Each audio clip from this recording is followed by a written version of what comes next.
안녕하십니까.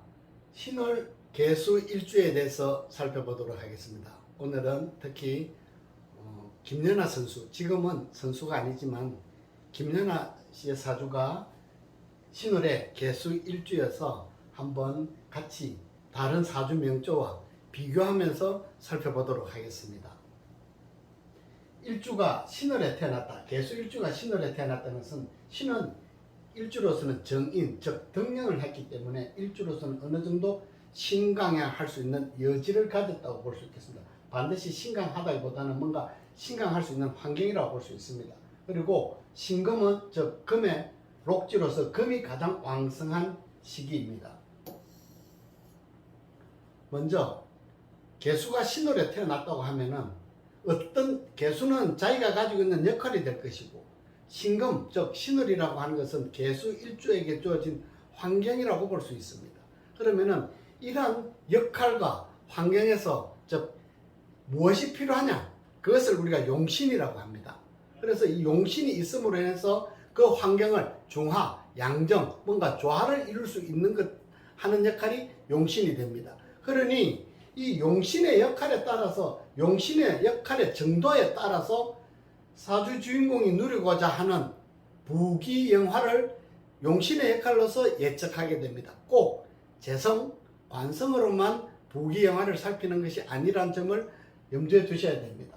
그러니 이 원국의 상황에서 필요한 용신을 사용하느냐, 그렇지 않다면 원국에서 필요하지 않는 다른 용신을 사용하느냐에 따라서 부귀영화 또한 전혀 다르게 나타난다고 할 수 있겠습니다. 신월이란 사주 원국에서 주어진 환경입니다. 일주가 가장 신월이란 이 환경을 어떻게 중화, 극복을 하느냐는 것입니다. 이때 8월이라고 하면 신월은 저 8월입니다. 이제 계절이 입추에 들어가는 시기입니다. 가을로 접어들었었다. 그리고 처서가 있는 시기입니다. 즉 여름에서 가을로 바뀌어가는 시기이기 때문에 양기는 점차 줄어들고 한기는 이제 점차 나타나는 시기입니다. 그러니 어떤 팽창의 계절에서, 펼쳐져 있는 계절에서 이제 수렴, 축장, 내면으로 가져 들어가는 길을 내면으로 거두어 들이는 시기입니다. 그래서 수렴, 축장하는 계절이 되겠습니다. 지지, 신금 속에는 무임경이란 이런 지지가 들어있는데, 임수는 담, 신자진 수국의 생지로서 수가 장생하는 곳입니다. 그래서 수가 들어가 있는 것이고, 그리고 신금은 금의 록지로서 경금이 사령하고 있습니다. 그러니 이 신금이라고 하면 금만 강한 것이 아니고 금수가 같이 왕성하다. 비록 수가 나타나지 있지 않다 하더라도 신금 자체만으로도 수의 역할을 충분히 가지고 있는 경우라고 보시면 되겠습니다.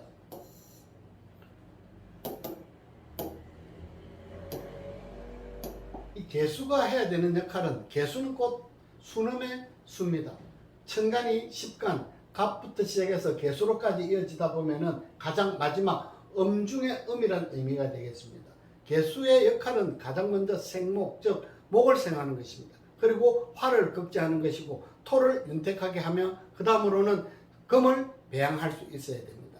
그런데 개수는 진토, 즉 진을 만났을 때는 항상 변화가 많이 일어난다는 것입니다. 이것이 십간 중에서 가장 뚜렷하게 나타나고 가장 많은 영향을 미치는 것이 십간 중에서는 개수일간이 됩니다. 그러니 개수는 운에서, 즉 진운을 만났을 때 일어나는 변화가 많다는 것입니다. 그러니 개수일간이 살펴야 할 것 중에 하나는 대운의 향방에서 특히 진운을 만나는 시기에 일어나는 변화도 함께 유심히 살펴봐야 할 것들이 많습니다.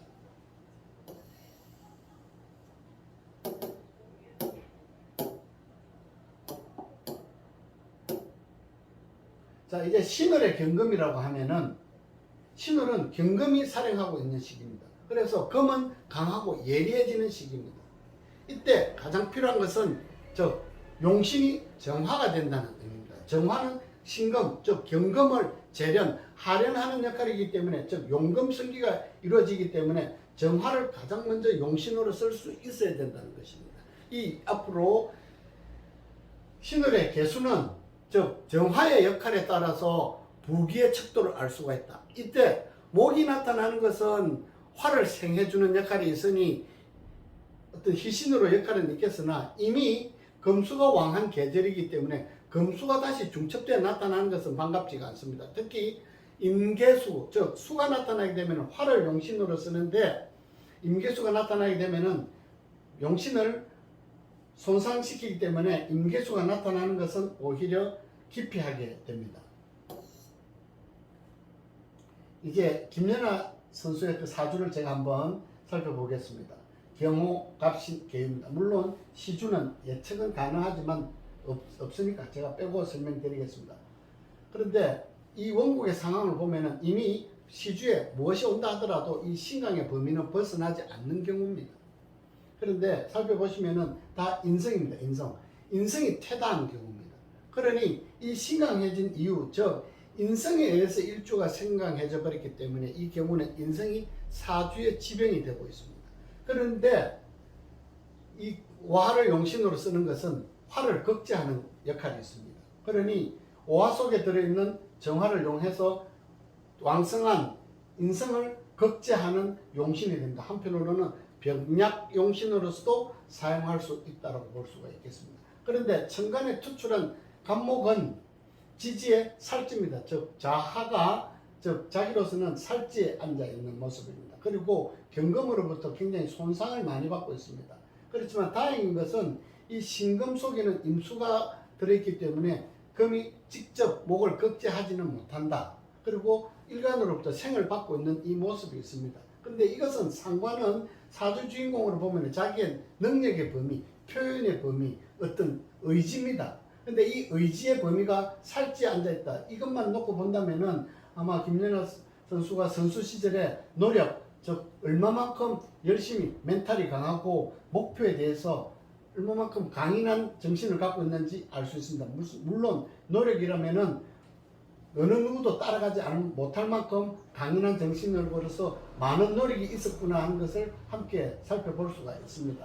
이때 간목이 오화를 어느 정도는 같이 생조하고 있기 때문에 간목을 또한 오화가 있어서 경금을 극제함으로 인해서 간목까지도 구해내고 있는 모습이라고 볼 수 있습니다. 이런 경우를 반국이라고도 하는데 일간의 입장에서 오화, 즉 정화는 일간이 극제하는 대상입니다. 일간으로부터 극을 받는 역할이란 말이죠. 그런데 오히려 극을 받아 마땅한 오화가 사주의 병이 되고 있는 금을, 인성을 극제해주는 역할이 있기 때문에 그래서 일주를 구하고 특히 상관의 역할까지 두루두루 구해낼 수 있는 용신의 역할로서는 아주 뛰어난 경우라고 볼 수 있습니다. 지금 현재 아마 김연아 씨는 신사대운에 있는 걸로 알고 있습니다. 신사대운에 있다 보니 역할은 지금 사오미 화가 왕성해지는 시기로 들어와 있기 때문에 자신으로서는 누려야 할 부귀의 영화, 이 경우는 여자 사주에서 나타나는 귀함을 누려가기 때문에 결혼이라는 의미도 함께 작용한다고 볼 수 있습니다. 그리고 이제 다음 시기가 아마 경진대운으로 바뀌는 걸로 알고 있습니다. 제가 앞에 말씀드렸다시피 이 개수일간은 진토를 만났을 때 일어나는 변화를 예측할 수 있어야 됩니다. 일간이 갖고 있는 역할, 그리고 월령이 갖고 있는 역할만 치부했을 때 될 것이 아니라 개수가 갖고 있는 진토를 만났을 때 일어나는 변화를 함께 살펴봐야 할 것들이 있을 것 같습니다. 특히 오화 속에 있는 정화, 용신의 피상이 되는 것은 물론 오화 속에 있는 기토의 역할마저도 일부 손상되는 것이 있지 않을까 본다면은 뭔가 살펴야 할 것들이 있는 것으로 알 수 있겠습니다. 다음은 개수일간이 신월에 생겼습니다. 마찬가지로 인성이 퇴거한 상태입니다. 그런데 천간에 투출한 병화는 이미 금을 극제하지는 할 수 없는 환경입니다. 합거가 되어 있고 자신 스스로도 절제 앉아 있는 모습이기 때문에 이 병화의 역할을 기대할 수 없습니다.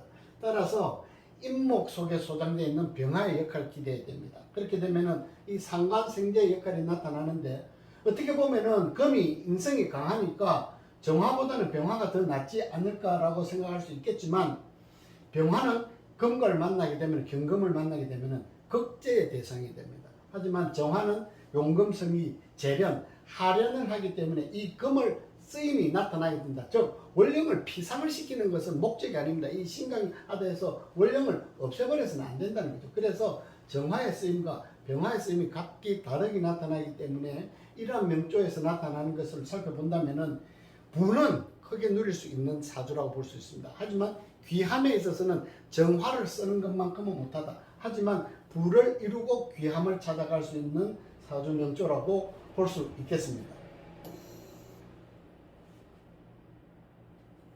제가 신월에 개수하면은 가장 먼저 용신으로 써야 할 것이 정화라고 말씀드렸습니다. 정화가 천간에 투출했습니다. 특히 지지에 록지를 두고 있어서 사화에 뿌리를 두고 있으니 정화의 역할이 굉장히 뚜렷하게 보입니다. 그런데 보시면은 천간에는 정계가 극을 하고 있고 그 다음에 지지에서는 사해충이 되어 있습니다. 즉 천극지충이 일어났다는 의미입니다.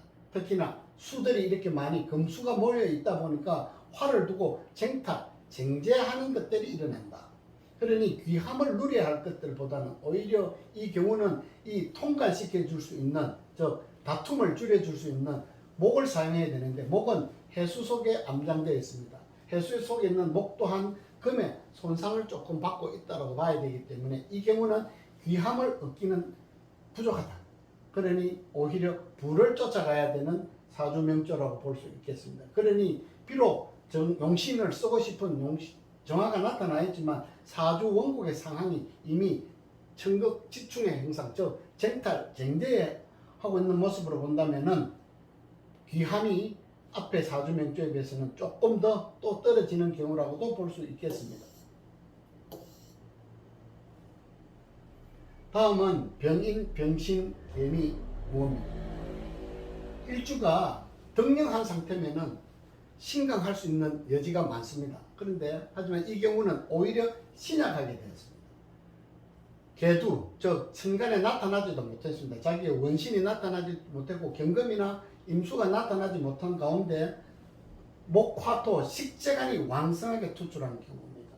이미 지지에서는 화국을 이루고 있는 상황으로 본다면은 당연히 극을 해야 되는 상대한테서 원령이 극을 받고 있는 모습이 되겠습니다. 그러니까 이미 원령이 많이 손상을 입었다고 볼 수 있습니다. 이 경우는 병화나 오화를 용신으로 사용하지 못하고 원령, 즉 신금 속에 들어있는 금과 수를 용신으로 사용해야 되는 경우입니다. 앞에서 제가 말씀드렸다시피 이 경우에 개술관이 신월에 태어났을 때 정화를 용신으로 사용하는 경우와 정화를 용신으로 사용하지 못하고 다른 오행을 용신으로 사용하는 경우가 있다고 말씀드렸는데 이 경우입니다. 일주가 신약해졌기 때문에 인성과 비급을 용신으로 하는 경우라고 볼 수 있겠습니다. 그런데 이미 원국에서 손상을 많이 입고 있다는 겁니다. 그리고 천간에도 일주가 벌써 합계의 어떤 합파에 일단 정을 주고 있기 때문에 행운에서 금수가 돌아온다 하더라도 이미 눈을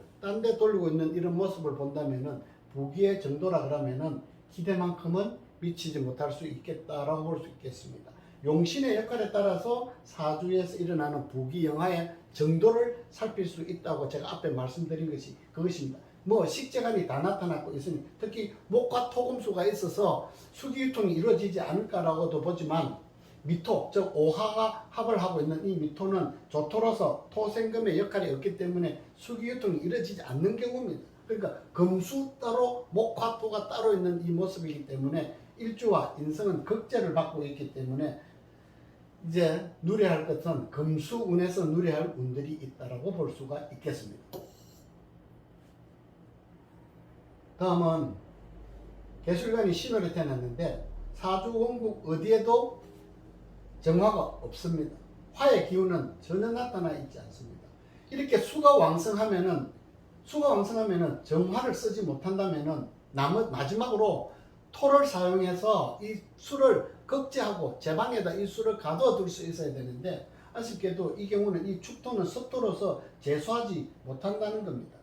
그래서 어쩔 수 없이 즉 상관 투출한 상관을 용신으로 사용해서 이 설기를 해야 되는데 이 목 또한 상관 또한 이미 왕성한 수에 의해서 수건 목 또한 떠 있는 모습입니다. 그러니 부기의 정도는 논하기는 어렵다. 단지 자신의 그냥 스스로 해결하는 정도, 급한 것을 해결하는 정도에 만족해야 되는 경우라고 볼 수 있는 것입니다. 제가 개수일간이 신월에 태어났을 때, 자, 정화를 용신을 하는 경우와 정화 이외에 오행을 용신을 하는 경우에서 어떤 역할이 나타나는가 한번 비교해 보자고 했습니다. 이것을 알면은 부귀영화를 알 수 있다는 것입니다. 꼭 개수일간이 어떻다 저떻다 하는 것들보다는 전체 사주 원국의 환경을 중화와 조화의 이치 그리고 물상으로 살펴보게 된다면은 부귀영화를 보다 더 쉽게 이해할 수 있다는 것입니다. 그러니 가장 먼저 알아야 되는 것은 용신이 무엇이냐, 그 쓰임이 어디에 있는가부터 알아야 된다는 것입니다. 지금까지 오늘은 개수일간이 신월에 태어난 경우를 살펴보았습니다. 감사합니다.